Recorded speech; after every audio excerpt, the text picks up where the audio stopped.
झंडा लगाने का मतलब क्या होता है؟ अपने घर पे बड़ा सा झंडा लगा लिया, हाथ में झंडा उठा लिया। क्यों? क्योंकि जिब्राईल अलैहिस्सलाम ने हुजूर के आने की खुशी में मशरिक और मगरिब में झंडे लगाए थे। अच्छी बात है, लेकिन जिनके लिए झंडा लगाया जा रहा है वो क्या लेकर आए थे? कभी किसी गरीब का हक मत मानना। और यहाँ तो लोग बड़ी बड़ी जमीनें और जायदाद हड़प कर अपने घर पे बड़ा सा झंडा लगाकर कहते हैं कि मैं नबी के आने की खुशी मना रहा हूँ। बहुत अच्छी बात है, तू मना रहा है, लेकिन ये जो लोगों के हक मार रहा है तो अपनी जिंदगी में तो नबी को नाराज कर रहा है। नबी लेकर आए थे कि कभी किसी राहगीर को तकलीफ मत देना।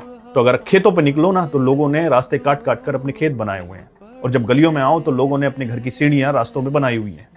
राहगीरों को तकलीफ दे रहे हैं और फिर उन्हीं घर की छतों पर झंडे लगाकर कह रहे हैं कि हम नबी की आने की खुशी मना रहे हैं। भाई, तुम राहगीरों को तकलीफ देकर नबी को तो नाराज कर रहे हो। पड़ोसी के भी हक बताए कि कभी तुम्हारे घर में कुछ अच्छा बना करे तो थोड़ा पानी ज्यादा डाल लिया करो और अपने गरीब पड़ोसी को भी दिलवाकर भेज दिया करो। अच्छा खाना तो छोड़िए, पड़ोसी भूखा मर जाता है और पड़ोस वालों को पता तक नहीं होता। फिर उन्हीं घरों पे झंडे लगा के कहते हैं कि हम अपने नबी के आने की खुशी मना रहे हैं। पड़ोसी का हक मार के नबी को नाराज करके कौन सी खुशी मना रहे हो? नबी ने अपने साथी के कातिल को, उनके कलेजे को कच्चा चबाने वाले को माफ कर दिया था, और यहाँ छोटी छोटी बातों पर एक भाई दूसरे भाई की शक्ल तक नहीं देखता, और फिर वही भाई अपने घरों पर झंडे लगा के कहते हैं कि हम नबी के आने की खुशी मना रहे हैं। भाई की भाई से दुश्मनी करके नबी को नाराज करके तुम कौन सी खुशी मना रहे हो? नबी का फरमान कि अगर किसी के राज पता हो तो उन्हें राज रहने दो, क्योंकि राज सबके होते हैं, तुम्हारे भी हैं।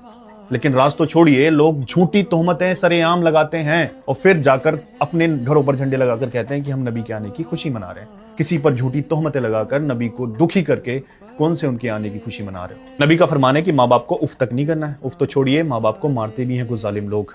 2 वक्त की रोटी अपने बूढ़े माँ बाप को दे नहीं पाते।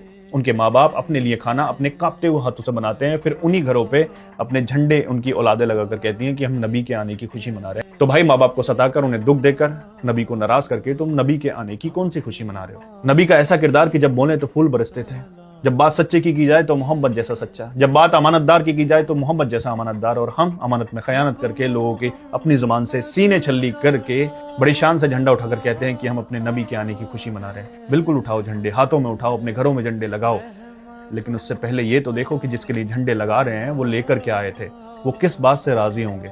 हमें खुशियां मनानी चाहिए, झंडे लगाने चाहिए, लेकिन सबसे पहले उनकी सीरत को, उनके किरदार को अपनाना चाहिए। ये उनका मेन मकसद था। और हमें इस बात से अंदाजा लगाना चाहिए कि हमारे नबी पाक सल्लल्लाहु अलैहि वसल्लम हमसे कितनी मोहब्बत करते थे कि जब एक ही सवाल 700 बार पूछा गया कि बताओ मेरे महबूब मांगो क्या मांगते हो, तो हर बार कहा कि मेरी उम्मत, मेरी उम्मत, मेरी उम्मत की मग़फ़िरत।